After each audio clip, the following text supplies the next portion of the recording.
Ya Bang, mungkin bisa sedikit Bang diceritain ke Bang, kok bisa sampai seheboh itu Bang pas di persidangan. Ini pertama kalinya dalam dunia lawyer Bang terjadi di.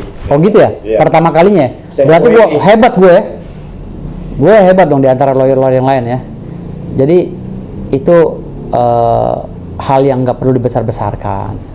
Sebenarnya masalah ini masalah yang krusial adalah bagaimana kita bisa mengungkap kasus pembajakan sawah yang tanpa izin gitu loh. Kalaupun berizin tapi ilegal kan gitu. Jadi sawahnya Iklim Hakim ya, yang kita cari siapa yang bajak sawahnya Iklim Hakim kan gitu. Kan permasalahannya ini kita nyari siapa yang bajak sawahnya. Gitu loh. Jadi ada bahasa dari si Hotman yang ngebajak itu, yang mesum itu adalah Rasman Adi Nasution, ya kan? Sementara Bang Rasman Adi Nasution, klien kami ini punya data yang jelas, yang konkret, ya kan? Yang akan dibawa ke persidangan terkait dengan membajak sawah tadi kan gitu. Jadi masalah ini jangan melebar kemana-mana. Kalau masalah saya naik meja itu bentuk kepedulian saya, ya bentuk protek saya kepada klien saya sesuai dengan apa yang dituangkan dalam surat kuasa. Jadi kalau saya naik meja secara levrek karena klien saya dipersekusi dan dianiaya, wajar dong. Saya kuasa hukumnya, lo mau nganiaya klien gue kok gak izin gue kan gitu. Enak aja lo, walaupun lo petugas pengadilan atau orang liar atau apa kayak gitu. Ya kalau memang kamu mengaku PAMDAL, pengaman dalam pengadilan, emang ada SOP-nya untuk menganiaya klien orang? Tidak begitu juga kali melakukan tindakan itu. Harusnya izin dulu dong kepada kami sebagai kuasa hukumnya. Ini kan nggak bisa liar, itu melanggar kode etik, gitu loh. Oke lah, misalnya klien kami ini dianggap keliru atau hilaf karena nyamperin Bang Hotman. Tapi kan nyamperinnya nggak ribut. Dia hanya ingin membisikkan kalimat bahwa jangan bawa masalah itu ke media sosial. Kita buka aja di persidangan ini. Jangan dikit-dikit medsos kan jadinya lucu, jadi kayak bocah. Makanya kan gue lihat nih Bang Hotman kalau di luar kan gagah banget kan di media sosial. Halo Pak Menteri, halo ini, tapi di pengadilan kayak ayam sayur kemarin. Gue lihat, udah kayak ayam sayur, nunduk, senyum gak jelas. Tuh, jadi gue bilang tadi nyalinya nggak ada sebenarnya Hotman Paris nih, cuma keluar doang gitu. Jadi kalau memang dia punya ilmu, punya nyali, ayo dong kita tuangkan di pengadilan. Kita diskusi, kita debat di situ yang profesional, gitu loh. Jadi jangan keluar di luar. Segala SK gue minta dicabut sama Pak Menteri. Apa urusannya? Gue gak ada urusan sama Pak Menteri. Kalau masalah naik ke meja itu kan memang situasional. Mejanya itu sempit ya, karena ada 2 saf. Di belakangnya ada pengacara-pengacara. Jadi kalaupun gue mau naik itu bagaimana caranya kan? Itu gue aja sendiri naik ke meja, jujur ya, gue naik ke mejanya gak sadar. Karena ngelihat klien gak sadar, karena posisi gue kan megang handphone satu. Tangan gue nunjuk begitu, tolong ya jangan persekusi klien saya, tolong nunjuk ke anak yang pakai baju batik itu ya kan. Tiba-tiba saja setelah selesai klien saya itu dipersekusi, tahu-tahu masuk rombongan jaksa ini teriak-teriak lagi, semua rombongannya ini satu ruangan ricuh akibat provokasinya gitu, ribut. Lah kami pengacaranya si Bang Hotman ini bingung. Yang ribut siapa? Perasaan klien kita dari tadi yang dipukuli, yang dipersekusi oleh 2 orang itu, lalu ditambah lagi oleh riuhnya jaksa. Kan gitu. Nah, karena ada bahasa seperti itu, saya loncat. Gitu loh. Nggak sadarkan diri saya loncat. Gitu. Entah loncat, entah nginjek apa. Makanya saya mudah-mudahan ada CCTV ya, biar kelihatan secara komprehensif ya, apa yang saya lakukan itu gitu. Saya naik, saya nunjuk gitu loh. Maksud saya, kamu jangan dong persekusi klien saya, kamu jangan. Tetapi saya diingatkan oleh jaksa yang satunya tuh. Bang, turun bang. Nah, saya setelah diingatkan itu langsung saya sadar. Oh, ternyata gue keliru nih naik ke meja. Turun langsung, maaf bang, saya turun. Yang gue sayangkan ini ada jaksa bajingan, ya, datang ke meja gue, gebrak meja gue, nunjuk muka gue dengan kalimat kasar. Si jaksa bajingan ini, ntar akan gue laporkan ke komisi kejaksaan. Apa yang dilontarkan ke dia bang? Ya kalimatnya nggak jelas lah, orang kalimat kasar begitu. Gue tunjuk lagi, lu ribut aja sama gue. Gue bilang, ayo ribut sama gue. Karena ngomongnya kasar gitu loh. Kok seorang jaksa datang dari meja sana, datang ke meja saya, atau gebrak, menunjuk saya sebagai seakan-akan saya itu di bawahnya dia gitu. Sementara kami kan statusnya sama di pengadilan. Kami juga kuasa hukum, mempunyai hak yang sama.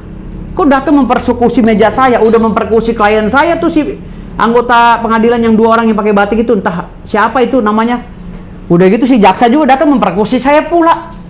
Ini kan melanggar kode etik persidangan. Yang bikin gaduh tuh mereka, bukan kami, pihak mereka. Yang bermula dari keputusan hakim yang nggak bijak.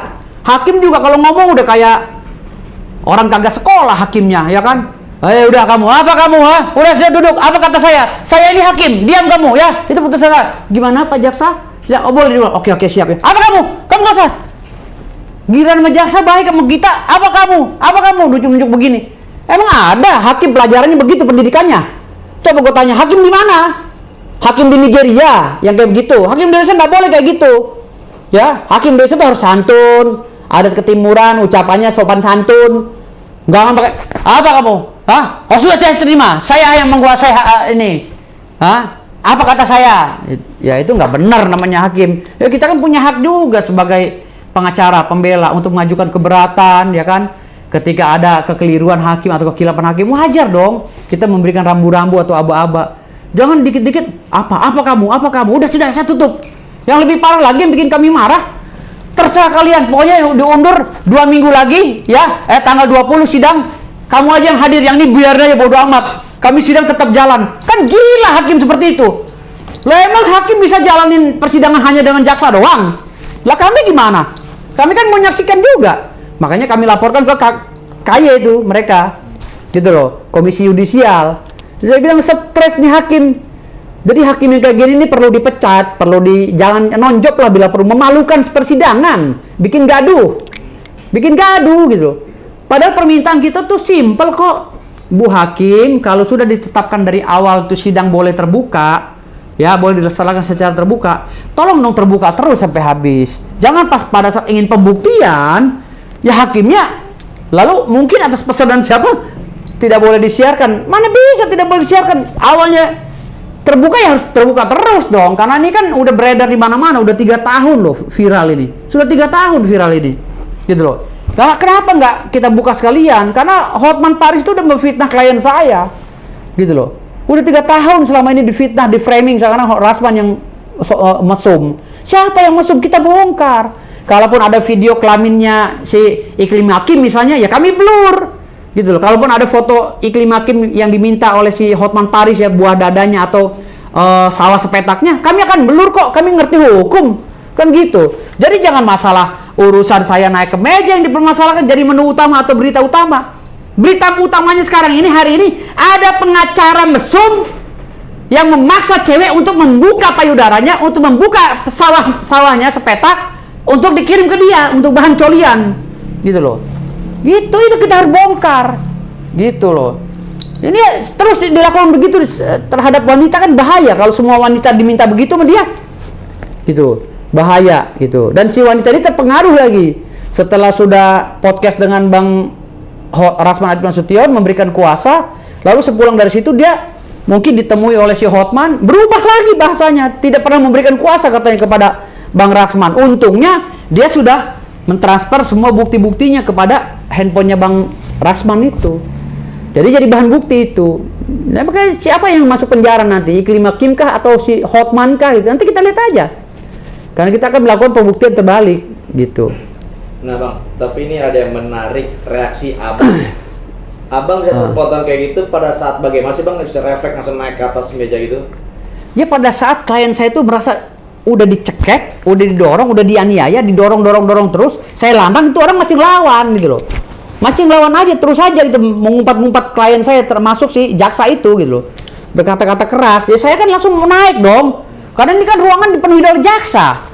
Kami kan tertib, sesuai dengan apa yang dilihat di video. Kami tertib kok.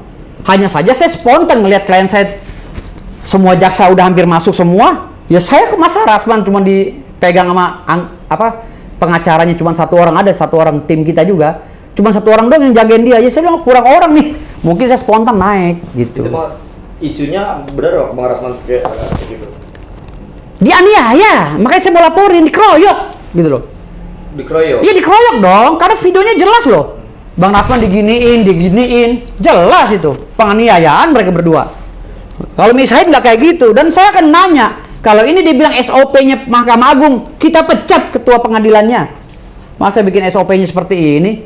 Boleh menganiaya klien orang? Izin dulu dong sama saya kuasa hukumnya. Gitu, saya keberatan, makanya saya akan laporkan ke Mabes Polri nanti. Dan Mabes Polri harus periksa. Karena Mabes Polri itu sudah memeriksa kasus Hotman Paris, pasal 27 kasus remeh-temeh yang biasa diperiksa di Polsek sama Polres. Kenapa Mabes Polri yang meriksa? Ada apa dengan Cinta? Ada berapa tumpuk yang dibawa? Gitu loh. Ada berapa tumpuk yang dibawa, Bos? Gitu loh. Ini harus bongkar semua, jangan sampai ada presiden buruk buat penegakan hukum ke depannya dengan adanya manusia makhluk seperti ini. Yang dikit-dikit pakai duit misalnya gitu kan. Pakai duit, aturlah sama kau lah, periksa aja di sini ya kan. Bilang aja sama jenderal di atas itu, aturlah gimana baiknya. Aku kasih lah kau Lamborghini 2 biji kan itu. Istilahnya misalnya gitu. Yang penting aku dia masuk penjara kan gitu. Bisa seperti itu. Dan yang lucunya lagi di pengadilan Hotman Paris kayak semacam dapat karpet merah gitu loh. Kita nunggunya di bawah kepanasan di ruang tunggu biasa dengan masyarakat biasa, dia masuk ke ruangan. Kita nggak tahu itu ruangan siapa. Apakah ruangan jaksa, panitera atau apa? Hebat sekali keadilan ini dibeda-bedakan gitu loh. Tidak ada istilah equality before the law. Perbedaannya sangat ketara sekali status sosialnya gitu kan. Gitu. Oke, Bang. Ini kan juga bisa dikatakan momen yang ditunggu-tunggu polemiknya si Bang Rasman sama Bang Hotman ya. Iya. Dari peristiwa itu akhirnya Abang pun juga jadi trending nih Bang di media sosial Bang. Dengan action Abang itu. Gimana Bang? Banyak pembicaraan di tengah masyarakat, baik rekan sejawat. Abang menanggapinya gimana? Kalau masalah viral, gue sekali lagi bilang, gue ini bersin aja viral, ya, gue ini bersin aja viral. Jangankan gue ngomong bersin gue tuh sampai yang nonton 150.000, batuk gue yang nonton 200.000 orang. Apalagi gue ngomong begini, lancar, viral pak.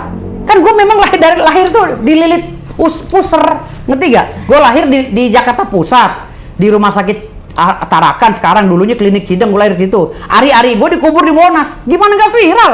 Monas aja viral apa ke dunia? Gue dikubur di situ ari-arinya. Ya jelas aja orang kayak resiko lah. Gimana? Kalau gue kan gak cari popularitas. Kan gue udah bilang, lu orang yang viral sekarang, lu baru. Gue dari orang udah viral.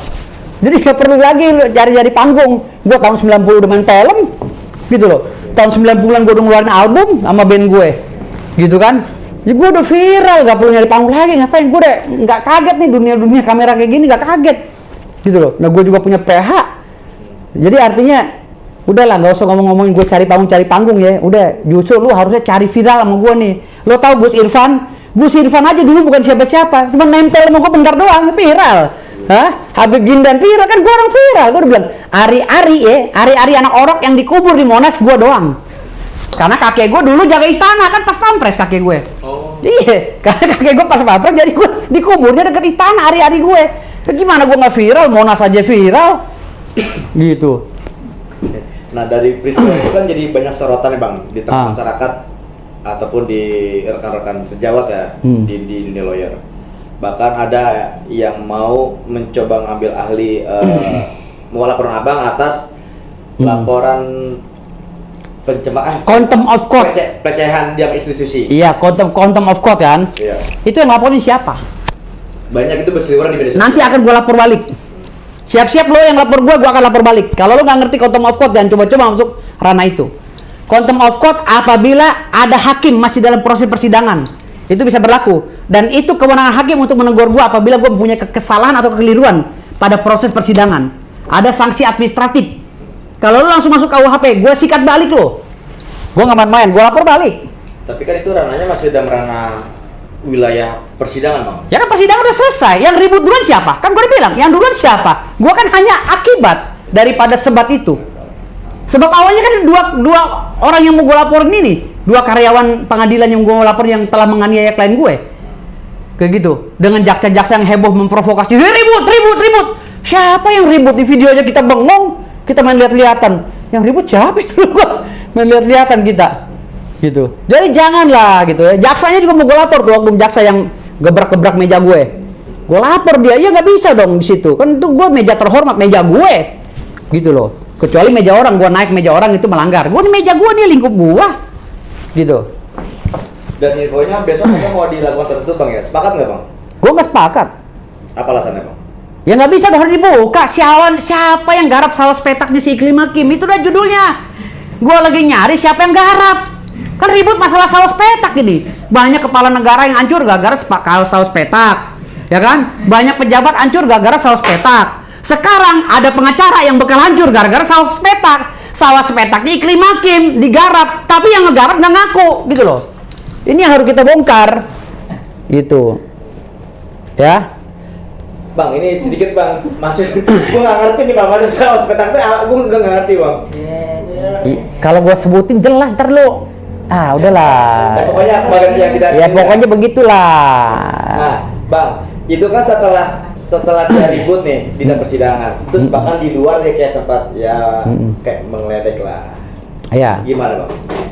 Ya nggak ada masalah sih, biasa itu. Kalau Hotman kan memang begitu, dia bisa main medsos saja. Tapi persidangan kayak ayam sayur kan, ada kayak ayam sayur, ngeliat gue ada kayak ayam sayur kemarin, gitu loh. Jadi dia besar omong doang tuh, pengacara besar omong, cengeng, gitu. Dia cengeng itu si Hotman Paris, dikit-dikit ngadu itu, cengeng banget. Kalau mau ya udah di persidangan aja, buktikan ilmu lo. Bisa nggak lo menjarain Bang Rasman? Sampai sekarang aja nggak bisa menjarain Bang Rasman. Aduh, sulit, bos. Lawan lu gua, bos. Bang, apakah itu bagian dari strategi bang untuk memancing kemarahan lawan atau gimana? Yang mana tuh? Iya dari strategi Rasman atau Hotman? Hotman memancing amarah lawan kan dari tim abang kan? Enggak gitu. Kita nggak ada yang marah sama Bang Hotman. Kita marahnya sama hakim. Kau udah jelasin dari awal. Bahkan Bang Rasman itu udah menjelaskan kepada kita. Kalau nanya Bang Hotman, tolong ya pelan, jangan kasar, jangan sampai kita kelihatan nggak beradab. Tolong hargai biar gimana beliau orang tua. Udah dijelaskan begitu loh Bang Rasman. Pada kita, ini pertanyaan kamu Bang Adik Firdaus. Nanti Adinda, pertanyaan kepada Bang Hotman, jangan keras-keras ya Adinda ya. Kita hargai juga beliau. Udah begitu Bang Rasman ngomongnya. Membriefing kita itu. Nggak ada, kita nggak ada masalah Bang Hotman sebenarnya. Nggak ada. Satu ruangan itu, yang menjadi keviralan sekarang ini, bukan masalah dengan Bang Hotman. Nggak ada, kita nggak benci sama Bang Hotman. Masalah dengan dua orang itu loh, yang aniaya klien saya sama hakim. Masalah kita dengan jaksa. Dia itu siapa bang? Ya dua orang itu yang pakai batik itu. Kan saya nggak tahu itu pamdal apa bukan. Kalau memang pamdal, mana surat sprintnya? Dalam surat sprint ada nggak ditulis boleh menganiaya klien orang? Kalau nggak ada, lo kena pidana. Gitu loh. Kan masalah kita nih hanya dengan jaksa yang menggebrek, memperkusi meja gue, ya kan? Lalu dengan dua karyawan pengadilan yang telah menghantam atau menganiaya klien gue, Bang Rasman. Lalu dengan hakim yang otoriter, yang nggak adil. Yang ngomongnya tuh kayak sampah gitu ngomong, apa kayak keras-keras gitu ya. Itu masalahnya, bukan dengan Bang Rasman, Bang Hotman. Kita nggak ada masalah dengan Bang Hotman kok dari awal. Itu juga kabarnya abang akan mau dilaporkan terkait kode etik advokat. Laporin, jangan kode etik, lapor ke akhirat sekalian. Aduh, kode etik dikit amat. Lapor pidana, lapor kode etik ya, langsung ke akhirat sekalian bila perlu. Gue juga akan melakukan hal yang sama kok. Orang udah gue list semua, siapa yang gue laporin, siapa yang gue gugat, siapa yang gue ini, udah ada semua. Gitu. Jadi kita sama-sama punya prinsip. Ayo kita mainkan di pengadilan. Adu kuat. Gitu. Nah, bahkan juga kan udah mulai berseliweran Bang Ned. Mungkin abang kenal ya dengan rekan abang semua ya, yang di dunia keartisan. Semua angkat bicara terkait action abang itu, yang dimana adanya mencoreng dalam profesi lawyer. Kalau gue selama omongan dia masih wajar-wajarnya biasa lah itu. Ya pendapat hukum daripada praktisi atau penggiat atau pengamat, nggak ada masalah lah itu. Kan biasa, gue juga kalau ada kasus viral gue ikut ngomong juga. Gue masa ngelarang mereka, nggak bisa dong, walaupun mereka protes ke gue. Kayak mau macam kemarin Farhad Abbas ya kan nyinyir gue, koboi cengeng ya. Gue bilang susah juga pengacara cengeng. Gue bilang lu yang cengeng. Gue nggak ada masalah itu kalau Farhad Abbas komen atau siapa Pablo atau siapa, gue nggak tersinggung itu. Biasa kawan-kawan kita kan yang namanya pengamat, biasa lah memberikan masukan hukum biar masyarakat juga tercerahkan gitu. Nggak ada masalah sih gitu. Sekarang masalah yang poin ini kami adalah bermasalah dengan hakim, dengan jaksa, dengan dua karyawan pengadilan. Udah itu aja, nggak ada masalah kami dengan Hotman. Masalah Hotman ini sedang diolah, diuji di pengadilan. Jadi kita nggak ada masalah dengan Bang Hotman. Bang Hotman aja ketakutan. Orang saya juga anggota saya briefing kok. Hei anggota pembasmi, jagain Bang Hotman. Selain lu jagain Bang Rasman, jagain Bang Hotman juga. Kita netral di tengah, demi Allah, demi Rasulullah. Kita netral. Nggak ada tuh kita pilih kasih, nggak ada. Kita jagain Bang Hotman juga.